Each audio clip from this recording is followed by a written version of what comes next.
पिया दूध बादाम। कंचन राज हाजीपुर वैशाली। एक दिन दू दिन तीन दिन चार दिन रोज दिन पिया दूध बादाम।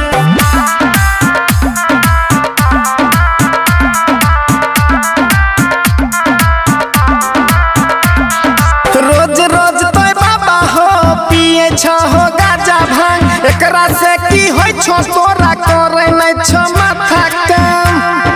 ए बाबा सुनत नहीं। रोज रोज तो बाबा हो पिए हो गाजा भांग। एकरा से की होय छो तोरा करे नै छो माथा काम।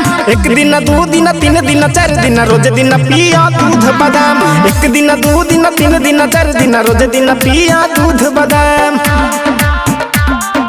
रोज दिन पिया दूध बादाम। Music by Kanchan Raj. रोज दिन पिया दूध बादाम।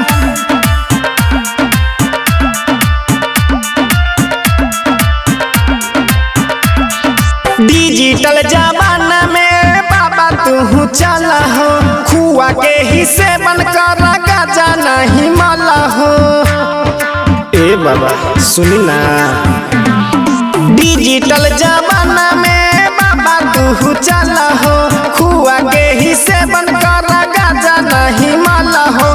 फॉर्च्यूनर पर चढ़ाया छोरा ना बसहा के काम।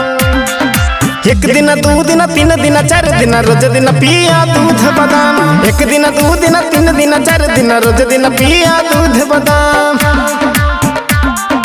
रोज दिन पिया दूध बादाम। Music by Kanchan Raj.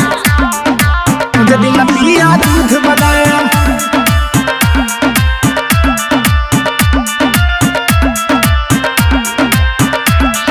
Necklace सबे पहने मारे सोनामा के हार रे। अभियो तक तू बाबा बारा पारा पहाड़ पे। ए बाबा सुनी ना। नेकलेस सबे पहने मारे सोनामा के हार रे। अभियो तक तू बाबा बारा पारा पहाड़ हो। प्रेमी राम कुमार शिवम करता गोहारी हो। पहली पारा बाती तोहके बना के पुजारी हो। पहली पारा बाती तोहके बना के पुजारी हो।